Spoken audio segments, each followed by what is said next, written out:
Alright YouTube, I am working on the Polaris. It's a 2018 Polaris 570 SP, but I'm sure all the models are the same way when it comes to these. Probably the Ace and even the Razors and stuff. On this back hub, this is the rear hub assembly, spindle. They have a spot where you can drill and tap for a grease fitting for these upper bushings. So do yourself a favor, drill this out. 7/32 is the size I used. Drill it out. Of course, starting small and stepping your way up. Then use a quarter 28 tap. Tap it out. And then put yourself a quarter 28 90-degree grease fitting in here. And that way you can grease these bushings, because these bushings cannot be greased. And neither can these lower ones. Here, I'll show you. So here's the four-wheeler. There's the back of it. These back bushings here, these lower ones can't be greased as well. Well, not easily greased without this assembly. Well, just drill and tap the center of this and put yourself either a 45 or a 90-degree grease fitting in there. Those are 45s. And the two bushings are, two separate bushings, and there's a space between them for grease. So just like everything else, you grease the center right there. The grease goes in the middle. Same thing. I don't know why Polaris didn't do this. I guess they figured people wouldn't want to grease that, but I'm tired of having to replace these bushings in these metal things, because they at this point they're sacrificial. They just wear out about every 2 years. So I drilled and tapped these on both sides, grease them, and then like I just showed you, I greased the part for this top. Now all the rest of these are greasable.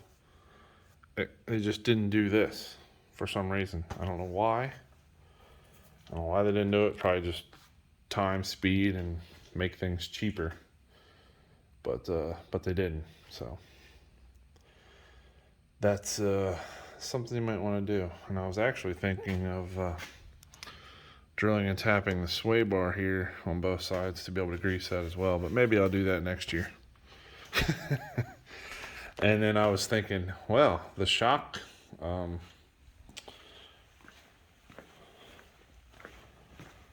bushings are pretty wore out. So I'm going to order new shock bushings as well. But all the replacements that I find are one piece. So drilling and tapping this for grease isn't really going to do me any good. And these bushings for the shocks actually butt up to each other, so there's really not enough room to be able to grease them or put a grease fitting in there. So these are just going to have to be sacrificial.